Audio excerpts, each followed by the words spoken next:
विकासका हरेक क्षेत्रमा पछाडि परेको कर्णाली प्रदेशबाट अध्ययनका लागि राजधानी काठमाडौँ आएका युवाहरूको सक्रियतामा कर्णालीको विकासका लागि आवाज उठाउने उद्देश्यले कर्णाली एकीकृत ग्रामीण विकास तथा अनुसन्धान केन्द्र किडाक नेपाल विक्रम सम्वत 2056 सालमा जुम्ला जिल्लामा स्थापना भएको हो।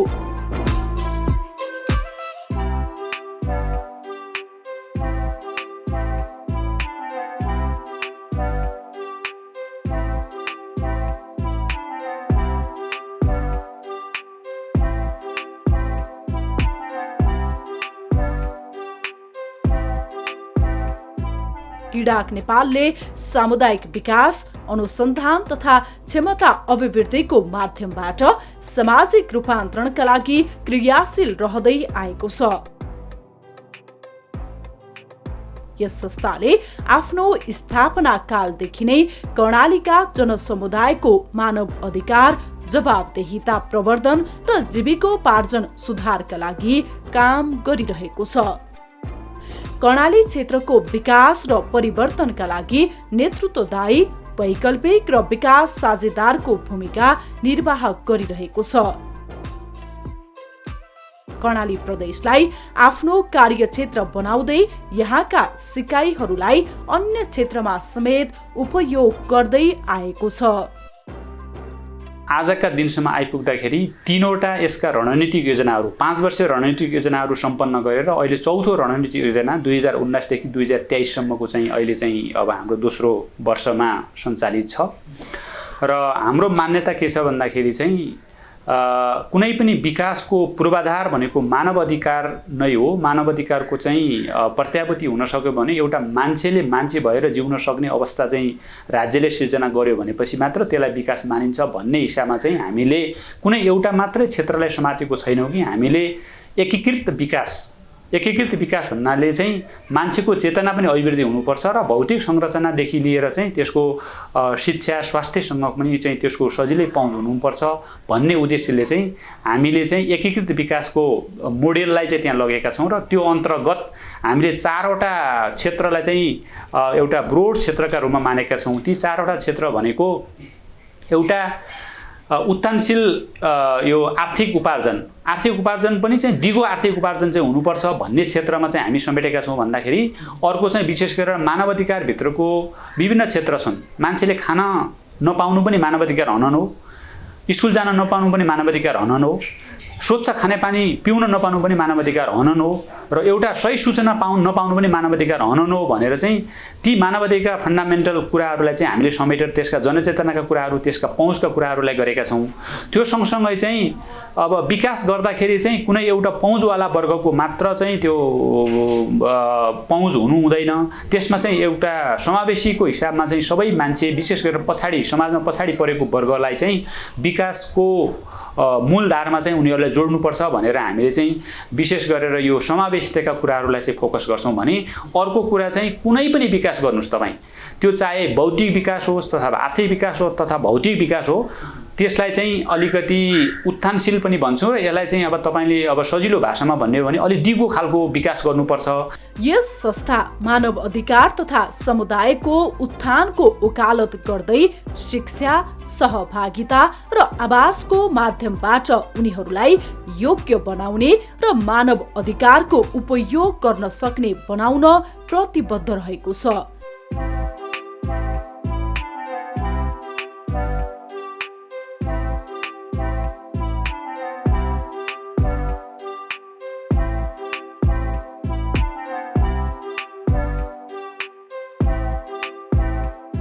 कर्णाली क्षेत्रको विकासका लागि मानव अधिकारको प्रवर्धन, समुदाय सशक्तिकरण, सञ्चार, नागरिक समाजको परिचालन, विकासको अगुवाई, सहजीकरण र नीतिगत वकालत गर्दै आएको छ। किडाकले 20 वर्षमा 3वटा रणनीतिक योजनाहरूको सफल कार्यान्वयन गरिसकेको छ। सन् 2019 देखि 2023 सम्मका लागि निर्माण गरिएको रणनीतिक योजनामा स्रोत साधन र अवसरमा समान पहुँच भएका नागरिकहरू रहेको, समृद्धि सहितको न्यायपूर्ण समाजको परिकल्पना गरिएको छ। म पनि कर्णालीकै बासिन्दा हो र कर्णालीकै बासिन्दा भएको नाताले विगतको हाम्रो चाहिँ अब जनजीवन हेर्दाखेरि म आफैलाई चाहिँ कहाली लाग्छ। अहिले यहाँ काठमाडौँमा आएर तपाईसँग चाहिँ एउटा चाहिँ सुविधा सम्पन्न तपाईको चाहिँ एउटा लोकप्रिय चाहिँ के अरे टिभीमा चाहिँ इन्टरभ्यू दिन चाहिँ गइरहेका छौँ। यो क्षमता राख्नु पनि एउटा चाहिँ मेरो लागि क्रीडाले नै चाहिँ निर्माण गरेको हो र हामीले पनि यो कर्णालीको विगतको चाहिँ हामीले चाहिँ त्यहाँको लिभिङ स्ट्यान्डर्डहरूदेखि लिएर त्यहाँको चाहिँ भौतिक पूर्वाधारका चाहिँ विकासका कुराहरूदेखि लिएर शिक्षाकोदेखि लिएर स्वास्थ्यकोदेखि लिएर यी सम्पूर्ण चाहिँ त्यहाँको अवस्था हेर्दाखेरि अहिले कहाली लाग्छ। एउटा जिल्लाबाट अर्को जिल्ला जान 4 दिन लाग्ने ठाउँ भूगोल हाम्रो, त्यसकारण चाहिँ सानोतिनो चाहिँ केही उपचार गर्नु पर्यो भने चाहिँ नेपालगञ्ज झर्नुपर्ने, अनि एउटा चाहिँ सानो चाहिँ अब हड्डी भाँचियो भने चाहिँ 4-5 लाख खर्च गर्नुपर्ने। एउटा शिक्षा लिनलाई पनि मेरो पालामा चाहिँ एउटा के अरे उच्च स्तरीय शिक्षा आइए पढ्नलाई नेपालगञ्ज आउनु पर्थ्यो। अरू बिए एमएको कुरा छोडिदिनुहोस् काठमाडौँ आउनु पर्थ्यो र अहिले चाहिँ ती सुविधाहरू कर्णालीमै चाहिँ अहिले चाहिँ अब कमसेकम पनि ब्याचलर अहिले त मास्टर्स लेभलको चाहिँ पढाइ पनि कर्णालीमै हुन थालिसकेको छ। र अर्को कुरा हामीले चाहिँ स्वास्थ्यको क्षेत्रमा भन्नुहुन्छ, स्वास्थ्यको क्षेत्रमा पनि अहिले चाहिँ प्रत्येक अब पूर्ववत चाहिँ गाविस भनौँ पहिलेको चाहिँ हाम्रो राज्य संरचनाले निर्माण गर्नेको प्रत्येक गाविसमा चाहिँ एउटा स्वास्थ्य संस्था छ र अहिले चाहिँ वडामा पनि अब आधारभूत स्वास्थ्य केन्द्रहरू स्थापना भइरहेको छ। त्यसले गर्दाखेरि आधारभूत स्वास्थ्य सेवाहरूबाट कर्णालीका जनताले चाहिँ एउटा लाभ लिइरहेका छन्। र एउटा अर्को कुरा कर्णालीमा चाहिँ जुम्ला जिल्लामा चाहिँ एउटा कर्णाली स्वास्थ्य विज्ञान प्रतिष्ठान नै चाहिँ स्थापना भइरहेको छ र अहिले कर्णाली स्वास्थ्य विज्ञान प्रतिष्ठानले जुन चाहिँ आफ्नो विशेषज्ञ सेवा दिनुपर्ने हो त्यो चाहिँ सेवा दिइरहेको छ। भनेपछि यो यसका पछाडि चाहिँ हामीले चाहिँ जो रोल खेलेका थियौँ कर्णाली क्रीडाग नेपालले, हामीले चाहिँ जुम्ला सम्मेलन नै गर्दाखेरि जुम्ला सम्मेलन हामीले चाहिँ स्थापना भएको 2 वर्ष नै लगभग 2059-60 जस्तो लाग्छ, त्यतिखेर हामीले कर्णाली सम्मेलन गरेका थियौँ। कर्णाली सम्मेलन गर्दाखेरि राज्यको चाहिँ योजना आयोगबाट मान्छेहरू चाहिँ गइराख्नु भएको थियो, राज्यका प्रबुद्ध व्यक्तिहरू गइराख्नु भएको थियो। त्यो बेला चाहिँ हामीले कर्णालीको विकासका चाहिँ योजनाहरू यो हुनुपर्छ भन्ने सवालमा चाहिँ हामीले स्वास्थ्यको क्षेत्रमा चाहिँ हामीले एउटा प्रतिष्ठान नै स्थापना गर्नुपर्छ भन्ने हाम्रै सल्लाहले चाहिँ यो कर्णाली हाम्रो चाहिँ जुन कर्णाली सम्मेलनकै चाहिँ प्रतिफल स्वरूप त्यसरी चाहिँ भइरहेको छ। भनेपछि समग्र हामीले चाहिँ कर्णालीको जुन चाहिँ हाम्रो चाहिँ कर्णालीका जनताहरूको चाहिँ जुन आवश्यकताहरू हो त्यो राज्यसम्म चाहिँ पुर्याउने काममा चाहिँ हामीले सशक्त रूपमा चाहिँ अझै पुगेका छैन होला, त्यो आफ्नो ठाउँमा छ। तर हामीले हाम्रो चाहिँ सवालहरू चाहिँ सशक्त राज्यलाई चाहिँ हामीले आकर्षित गर्न सकेका छौँ जस्तो लाग्छ। हामीले बारम्बार सरकारसँग चाहिँ हाम्रा चाहिँ मागहरू चाहिँ पेश गरिराखेका छौँ र त्यसले गर्दाखेरि सरकारी पक्षले चाहिँ कर्णाली क्षेत्रलाई चाहिँ विशेष पिछडिएको क्षेत्र घोषणा गरेर चाहिँ जुन चाहिँ हामीलाई चाहिँ अहिलेसम्म चाहिँ काम गरिराखेका छ र त्यसको चाहिँ लाभ चाहिँ हामी कर्णालीवासीहरूले पाइरहेका छौँ। भलै चाहिँ कर्णाली खोज्नु पर्दा त्यो आफ्नो ठाउँमा छ, कर्णालीभित्र पनि कर्णाली छन्, त्यो चाहिँ ठाउँसम्म पुग्नुलाई चाहिँ अझै हामीले हाम्रो चाहिँ अब के अरे एउटा एडभोकेसी गर्नुपर्ने छ, त्यो आफ्नो ठाउँमा छ। तर समग्रमा चाहिँ कर्णालीले चाहिँ जुन पाउने चाहिँ राज्यबाट पाउने कुराहरू विगतभन्दा अहिले बढिराखेको चाहिँ हामीले पाएछौँ। त्यो भनेको हाम्रै चाहिँ अब नागरिक समाजबाट नागरिक सङ्घ संस्थाहरूले चाहिँ गरेको चाहिँ एडभोकेसीको प्रतिफल हो नै भन्ने लाग्छ मलाई। हाम्रो योजनाहरू अहिले चाहिँ विशेष गरेर चाहिँ हाम्रो नागरिक आवाज नै हो। हामीले चाहिँ अब अहिले चाहिँ क्लाइमेट चेन्जका कुराहरूलाई चाहिँ अहिले चाहिँ विश्व स्तरमा चाहिँ हामीले उठाइराखेका छौँ। वास्तवमा चाहिँ विश्वले जुन चाहिँ विकास गरेका छ त्यसको चाहिँ हामीले चाहिँ मार हामीले खेपिरहेका छौँ। हामीले बेला बेला भन्दै गरेका छौँ नखाएको विष हामीले चाहिँ नखाएको विष लागिरहेको छ। विश्वले एक किसिमको चाहिँ अब भनौँ न हिमाल पग्लने कुराहरू यो भनौँ न एउटा चाहिँ अब पर्यावरणलाई चाहिँ जुन असर पारिरहेको छ त्यो विशेष गरेर हामी कर्णाली र हामी हिमालमा बस्ने मान्छेहरूलाई चाहिँ जुन असर गरेको छ त्यो हाम्रा चाहिँ जनजीवनमा चाहिँ जुन असर गरेको छ त्यो असरहरूलाई चाहिँ हामीले रोक्नुपर्छ अथवा त्यो असर हामीले चाहिँ जुन चाहिँ हामीले नखाएको विष लागेको छ त्यसको चाहिँ हामीले कम्पेन्सेसन पाउनुपर्छ भन्ने चाहिँ हामीले नेपालमा मात्र नेपाल गभर्नमेन्ट मात्र होइन कि हामीले विश्व स्तरमा चाहिँ हामीले चाहिँ यसको आवाज उठाउने एउटा कुरा त्यो रह्यो। अर्को कुरा चाहिँ अब विकासका कुराहरूलाई पनि अब अपनत्व लिने होइन, विकासका कुराहरूलाई चाहिँ एउटा चाहिँ भनौँ न त्यहाँको जनताको चाहिँ वास्तवमा नै न्यायोचित विकास हुनुपर्ने कुराहरूलाई ल्याइरहेका छौँ। अर्को शिक्षाको क्षेत्रमा अझै गर्नुपर्ने छ र लैङ्गिक समानताका कुराहरूलाई चाहिँ लिएर हामी गइरहेका छौँ र त्यसको साथसाथै चाहिँ हामीले चाहिँ अधिकारका कुराहरूलाई चाहिँ हामीले अझै त्यहाँका जनताहरूलाई चाहिँ पुर्याउने र त्यहाँको जनताहरूले नै हाम्रा चाहिँ अधिकारहरूको चाहिँ माग चाहिँ सम्बन्धित निकायमा पुग्ने कुराहरूमा चाहिँ अझै हामीले चाहिँ काम गरिरहेका छौँ। मानव अधिकारको प्रवर्धन, शासनको सबलीकरण र समावेशी लोकतान्त्रिक अभ्यासको प्रवर्धन गर्ने, दिगो आम्दानीको वृद्धि र जीविकोपार्जनमा सुधार गर्ने यस संस्थाको रणनीतिक उद्देश्यहरू हुन्। यसका साथै भौगोलिक आधारमा तल्लो र माथिल्लो तटीय सम्बन्धलाई मजबुत बनाउँदै पर्वतीय उत्थानशील समुदाय निर्माण गर्ने र शान्तिपूर्ण समाज रूपान्तरणका लागि बालबालिका, महिला र युवाहरूको सशक्तिकरण गर्ने उद्देश्यहरू सहित आफ्नो कार्यक्षेत्रमा अगाडि बढेको छ।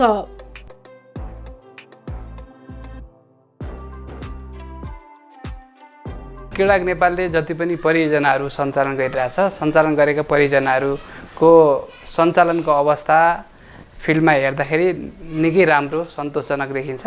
यसमा हेर्दाखेरि हामीले कार्यक्रम गर्दाखेरि, जुनसुकै कार्यक्रम गर्दाखेरि पनि हामीले स्थानीय तहसँगको समन्वय र त्यहाँको सबै जुन हाम्रो लक्षित समूहहरू हुन्छ, लक्षित समूहलाई नै समन्वय गरेर उहाँहरूलाई नै अगाडि बढाएर हामीले कार्यक्रम सञ्चालन गर्छौँ। त्यो हिसाबले हेर्दाखेरि चाहिँ कार्यक्रमको ओभरअल सन्तुष्टि त्यो लागू भएको अवस्था राम्रो पनि छ र परियोजना सञ्चालन गरिसकेपछि त्यसबाट आएको उपलब्धि हेर्दाखेरि त्यो उपलब्धि पनि निकै प्रभावकारी, सन्तोषजनक छ र जसले गर्दा त्यो उपलब्धिलाई हेरेर अरू ठाउँमा पनि त्यसलाई रेप्लिकेसन गर्ने काम पनि गरिरहेका छौँ। अब हाम्रो प्राथमिकताको आधारमा हेर्दा हाम्रो स्ट्राटेजिक प्लान छ 2019-2023 5 वर्षको हाम्रो चाहिँ स्ट्राटेजिक प्लान, रणनीतिक योजना छ। त्यो रणनीतिक योजनाको आधारमा नै हामीले कार्यक्रमहरूलाई चाहिँ निर्माण गर्ने र त्यही अनुसार सञ्चालन गर्ने गर्छौँ। अहिले विशेष गरी हामीले चाहिँ महिला सशक्तिकरणमा, किशोरीको सशक्तिकरणमा, जीविकोपार्जनमा अनि त्यसपछि खानेपानी सरसफाइसँग सम्बन्धित क्षेत्रमा, मानव अधिकारको क्षेत्रमा, शिक्षाको क्षेत्रमा चाहिँ अहिले हामीले काम गरिरहेका छौँ। अब कर्णाली बाहिरको अवस्थामा, कर्णाली प्रदेश बाहिर चाहिँ हामीले अरू थुप्रै जिल्लामा काम गरेको अनुभव छ हामीसँग। अहिले चाहिँ पहिला हामीले भूकम्प गएपछि कालीकोट, काठमाडौँ, नुवाकोट, ललितपुर, भक्तपुर, धादिङ जिल्लामा काम गरेका थियौँ। पछि हामी बाजुरा, अछाम, दार्चुला, डडेलधुरा, महेन्द्रनगर त्यो एरियातिर हामीले चाहिँ त्यहाँ धनगढीतिर हामी काम पनि गरेको। अहिले चाहिँ अब बाजुरामा र कपिलवस्तुमा अहिले हामी परियोजना सञ्चालन गरिरहेछौँ कर्णाली प्रदेश बाहिरका जिल्लाहरूमा हेर्दाखेरि। र कपिलवस्तुको हकमा चाहिँ हामीले जीविकोपार्जनको लागि महिला सशक्तिकरण र किशोरीहरूको सशक्तिकरणको क्षेत्रमा हामीले काम गरिरहेछौँ। यो चाहिँ अलि इन्टिग्रेटेड प्रोजेक्ट हो। यो चाहिँ हामीले यसलाई परियोजना नभनिकन कार्यक्रमको रूपमा चाहिँ हामीले यसलाई अगाडि बढाइरहेका छौँ। यो 5 वर्षको कार्यक्रमको रूपमा चाहिँ देश र अन्तर्राष्ट्रिय क्षेत्रमा भइरहेको राजनीतिक परिवर्तन र विकासका आयामहरूमा देखिएका परिवर्तनहरूलाई मध्यनजर गरेर यस संस्थाले आफ्ना रणनीतिक योजनाहरूलाई समय सापेक्ष आध्यात्मिक रूपमा पुनरालोकन र पुनर्संरचना गर्दै आइरहेको छ। हाम्रो यो संस्था सुरुका दिनमा त हामीले संस्था जुन हामीले बिउजाँदाखेरि स्थापना गर्दाखेरि हामी पहिला कोठामा मात्र सीमित राखेर कोठामै हामीले एउटा सानो रजिस्टरको भरमा हामीले स्थापना गरेका थियौँ। अहिले त्यो अवस्थादेखि अहिले अवस्था हेर्दाखेरि हामी एकदमै अहिले त हामी आफैमा एकदमै प्राउड गर्न सक्छौँ। किन भन्दाखेरि त्यति बेला हामीले जुन नितान्त लोकल युवाहरू, स्थानीय युवाहरूले केही आफ्नो ठाउँमा स्थानीय लेभलमा केही जोसाका साथ अगाडि आफ्नो एडभोकेसी बनाउँ, लबिङ बनाउँ, अब आफ्नो कुराहरू कसरी राख्ने, ह्युमन राइटको कुराहरू बनाउँ, गुड गभर्नेन्सको कुराहरू बनाउँ राख्ने उद्देश्यले राखेको थियो। तर अहिले हामी त्यो गर्दा गर्दा हामीले स्टेप बाई स्टेप माथि बढ्दाखेरि अहिले हामी एजुकेसन, हेल्थ सेक्टर, एडभोकेसी, अब विभिन्न किसिमको इन्कम जेनेरेसन प्रोग्रामहरू अहिले हामी भेग रूपमा हाम्रो प्रोग्राम भएको छ। यो पहिलाको हेर्दाखेरि अहिले त हामी एकदमै आफ्नो पिकलाई अझै माथि लिँदै आएका छौँ र यसमा हामी गर्व गर्न सक्छौँ। कुनै पनि काम गर्दाखेरि सानो ठुलो किन नहोस्, त्यो अलिकति समस्या त आउँछ पनि। हाम्रो पनि काम गर्दाखेरि संस्था स्टार्टिङदेखि लिएर हामीले जुन फिल्डमा जाँदाखेरि पहिला त्यति बेला द्वन्द्वकालको बेला अवस्थामा थियो। हामीलाई किराक नेपाललाई त्यो द्वन्द्वको पिरियडमा काम नगर भन्ने त त्यस्तो बाधा आएन, तर भौगोलिक कठिनाइहरूले गर्दाखेरि अब मान्छेको यातायातको असुविधाले गर्दाखेरि गाउँमा जानु पर्थ्यो, धेरै फिल्डमा जानु पर्थ्यो, गाह्रो त हुन्थ्यो। हामीले विभिन्न ट्याकलिङ गरेर फेस गरेर हामीले आफ्नो के हो त उद्देश्य, संस्थाको उद्देश्य के हो त, त्यो लक्ष्यलाई हामीले मेट्नको लागि हामीले एकदम कटिबद्ध रहेर नडराएर हामीले आफ्नो आँट हौसला साहस लिएर हामी अगाडि बढ्यौँ र त्यो आएका समस्यालाई हामीले आफैमा नडराएर हामी सामना गर्दै कोपिङ गर्दै अगाडि बढेर अहिले त त्यो सहज अवस्थाभन्दा अहिलेको सहजमा हामीले एकदम सफलता पाएका छौँ र त्यो बेलाको काम गर्ने सिचुएसनभन्दा अहिलेको धेरै राम्रो छ, सरल पनि छ। अहिले हामी नितान्त बोर्डमा हामी अहिले 11 सदस्य हाम्रो बोर्ड हाम्रो कमिटी छ अनि साधारण सभा हाम्रो हुन्छ र हामीले बोर्डमा बस्ने सबै जति पनि छौँ हामीले नितान्त स्वयंसेवकको रूपमा भोलिन्टियर रूपमा हामी काम गर्छौँ र हामीले किराक नेपालको म्यानेजमेन्ट कमिटी छुट्टै छ र उहाँलाई हामीले आफूले बोर्डबाट गर्नुपर्ने सहयोग के हो त्यसको हामीले अगाडि आफूले गर्नुपर्ने सादा सभामा राख्ने पर्ने कुराहरू, बोर्डको लागि हामी कसरी अगाडि बढ्ने म्यानेजमेन्ट कमिटीलाई सहयोग गर्ने कुराहरू गर्छौँ र बोर्डले जुनसुकै हामी प्रोग्राममा हामीले कुनै पनि काम गर्दाखेरि बोर्डले एकदमै भोलिन्टियर रूपमा सहयोग गरेको अवस्था छ र हामी बोर्डमा अहिले 33% हामी महिला वुमनहरू छौँ र यसमा सबै हाम्रो जाति, भाषा, धर्म, लिङ्ग सबै समेटेर हामीले इन्क्लुसिभमा समावेशीकरणमा हामीले समावेश हिसाबले बोर्डको स्थापना गरेका छौँ र बोर्ड हाम्रो एकदमै कामको म्यानेजमेन्ट हिसाबले एकदमै अगाडि बढ्नको लागि हामी दिनरात खटेर पनि हामी भोलिन्टियर सेवा गरिरहेका छौँ। विशेष गरी यस संस्थाले कर्णाली प्रदेशको विकासमा केन्द्रित भएर काम गरेको भए तापनि देशभित्र र बाहिरका विकासका सवालहरूलाई समेत महत्त्व दिइरहेको छ। यस संस्थाले स्थानीय सवालहरूलाई क्षेत्रीय, राष्ट्रिय र अन्तर्राष्ट्रिय मञ्चहरूमा सम्बन्धित विकास साझेदारहरू बीच ध्यानाकर्षण समेत गराइरहेको छ र समुदायको मुद्दालाई विभिन्न तहमा बहस र पैरवी गर्दै आएको छ।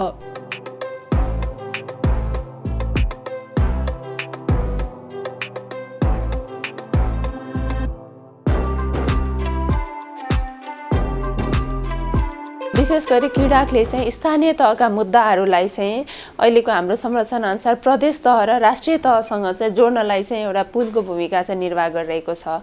त्यसै गरी राष्ट्रिय लेभलमा मात्र नभइकन हामीले चाहिँ अन्तर्राष्ट्रिय स्तरमा पनि यी मुद्दाहरूलाई, पछाडि पारिएका समुदायका सवालहरूलाई चाहिँ अन्तर्राष्ट्रिय स्तरसम्म पनि पैरवी र वकालत गर्दै आइरहेका छौँ।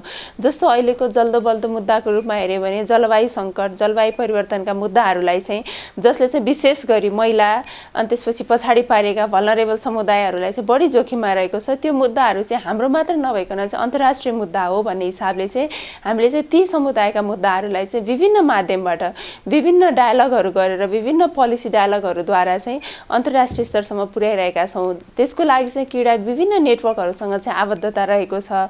जस्तो यो हिमालय पर्वतीय क्षेत्रमा काम गर्ने माउन्टेन पार्टनरसिप भन्छौँ हामी, जसले चाहिँ पर्वतीय क्षेत्रमा रहेका समुदायहरूको चाहिँ हक अधिकारको बारेमा चाहिँ पैरवी र वकालत गर्ने एउटा ठुलो सञ्जाल हो अन्तर्राष्ट्रिय स्तरको। किराक त्यसको पनि सदस्य छ।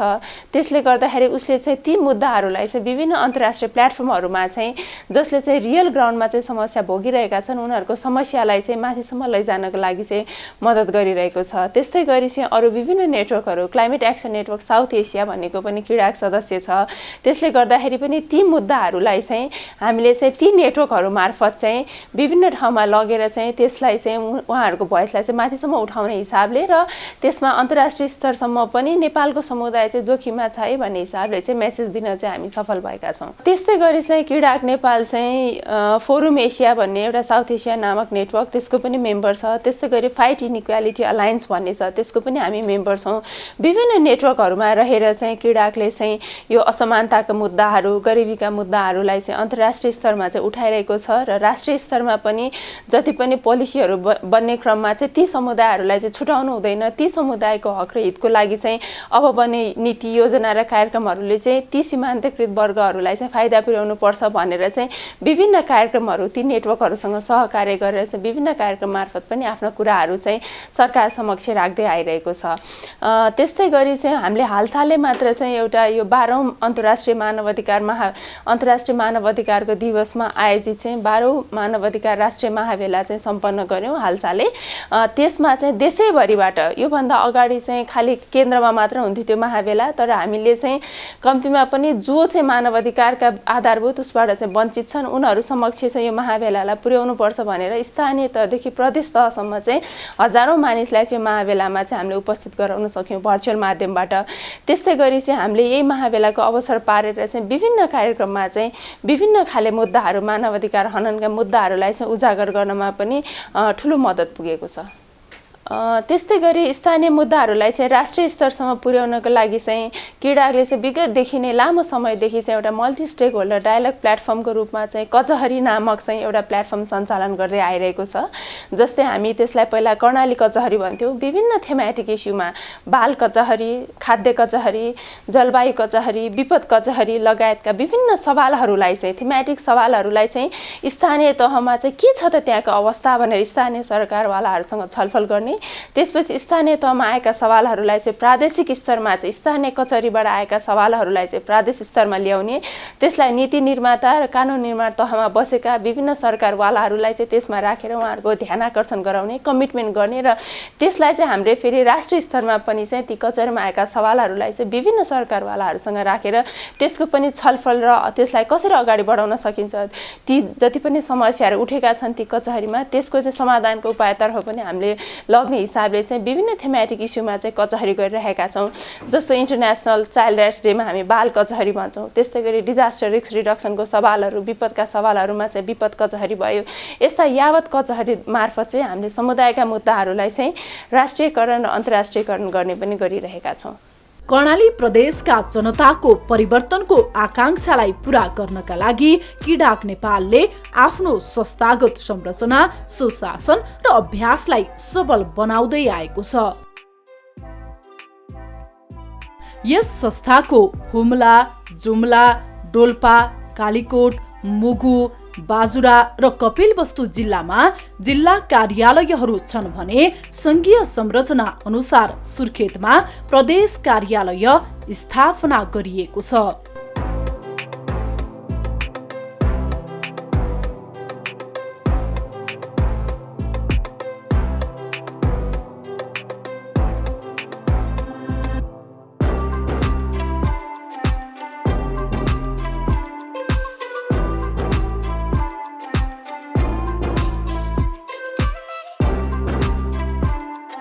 आफ्नो कार्य क्षेत्रलाई विस्तार गर्दै असल अभ्यासलाई संस्थागत गर्दै र विकास साझेदारहरूसँगको सम्बन्धलाई विस्तार र विकास गर्दै अगाडि बढेको छ।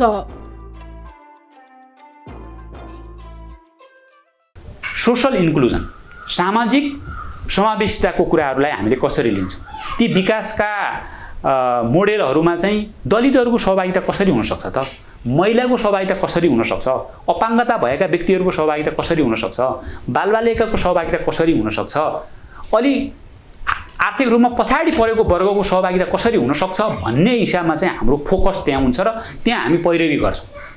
ती सबै पैरवी गर्नको लागि चाहिँ हामी क्रीडाले सुरुमै राइट टु इन्फर्मेसनको मेसेज लिएका थियौँ। रोड त पुग्न सकेन तर एफएमको वेब त पुग्न सक्छ नि मान्छेको कान कानमा भनेर हामीले जुम्लामा स्थापना यो कालमै हामीले चाहिँ 2056 सालमै रेडियो स्थापना गऱ्यौँ। सामुदायिक रेडियो, कर्णाली सामुदायिक रेडियो छ अहिले, अनि कालीकोटमा पनि हाम्रो रेडियो छ। ती रेडियो मार्फत जनतालाई सुसूचित गर्ने र यो ठाउँमा यो विकास हुँदैछ र यसरी हामीले त्यसमा पहुँच पुर्याउनुपर्छ भनेर त्यहाँको समुदायलाई सुसूचित गर्ने काम पनि हाम्रो चाहिँ एउटा फोकस हो। अर्को कुरा तपाईँले पछिल्लो अवस्थामा हामीले केलाई फोकस गरेका छौँ भन्दाखेरि अहिलेको विश्व विकासमा एउटा ठुलो चुनौती आएको छ।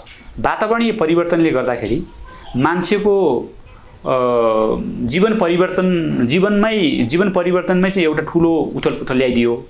ठुल्ठुला चाहिँ अब दैवी प्रकोपहरू हुन थाले। त्यसलाई चाहिँ न्यूनीकरण गर्नको लागि अबको जेनेरेसनलाई चाहिँ हामीले अवेरनेस गरेनौँ भने अब भावी जेनेरेसन पनि सकिन्छ भन्ने एउटा विश्वव्यापी एउटा थेसिसलाई हामीले समातेर माउन्टेन र त्यसको तल बस्ने मान्छेहरूको लिङ्केज, त्यसलाई हामीले अपस्ट्रिम र डाउनस्ट्रिम लिङ्केज भनेका छौँ। सगरमाथामा हिउँ पग्लेर नदी बग्दाखेरि त्यसको असर चाहिँ त्यसको तराईमा बस्ने जनता चाहिँ बाढीमा डुब्छ। त्यसलाई हामीले कसरी न्यूनीकरण गर्ने, त्यो हिउँ नपग्लिने अवस्था कसरी ल्याउने। नेपालका सबै हिउँ पग्लिँदाखेरि नेपाल मात्र होइन, इन्डिया, बङ्गलादेशको बङ्गालको खाडीमा बस्ने मान्छेहरूलाई असर पर्छ, साउथ एसियामै असर पर्छ।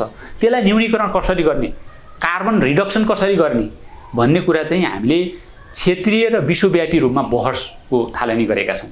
त्यो भएर चाहिँ हामीले अपस्ट्रिम डाउनस्ट्रिमको लिङ्केज र त्यहाँको सूचनाको आदान प्रदानको कुराहरूमा पनि हामीले फोकस गरेर चाहिँ हाम्रो अहिलेको यो स्ट्राटेजिक प्लानमा हामीले अगाडि बढिरहेका छौँ। सम्पूर्ण म दर्शक महानुभावहरूलाई जसले टिभी हेरिराख्नु भएको छ उहाँहरूलाई म के भन्छु भन्दाखेरि सामाजिक सङ्घ संस्था भनेको सरकार होइन, सरकारको सहयोगी हो र विश्वव्यापी रूपमा मान्यता रूपमा जति पनि राजनीतिक परिवर्तन भए सामाजिक सङ्घ संस्थाहरूको पनि त्यसमा योगदान छ र ती सामाजिक सङ्घ संस्थाहरूले चाहिँ नेपाल सरकारको प्राथमिकतालाई फलोअप गर्दै आफ्ना कार्यक्रमहरू गरेका हुन्छन् र त्यसको चाहिँ एउटा दायरालाई चाहिँ अलिकति वृहत रूपमा बुझ्दिन हुन र त्यही अनुसारको चाहिँ धारणा विकास गरेर चाहिँ उहाँहरूलाई सहयोग गर्ने र फेसिलिटेसन गर्नको लागि चाहिँ तपाईँहरूले पनि चाहिँ आफ्नो ठाउँबाट सहयोग गरिदिनु हुन म अनुरोध गर्दछु। आर्थिक, सामाजिक र सांस्कृतिक अधिकार, एकीकृत विकास, मर्यादित जीवनको अधिकार, विद्यमान भेदभावपूर्ण प्रथाको अन्त्य गरी कर्णाली प्रदेशको समग्र विकासमा प्रतिबद्ध रहेको छ।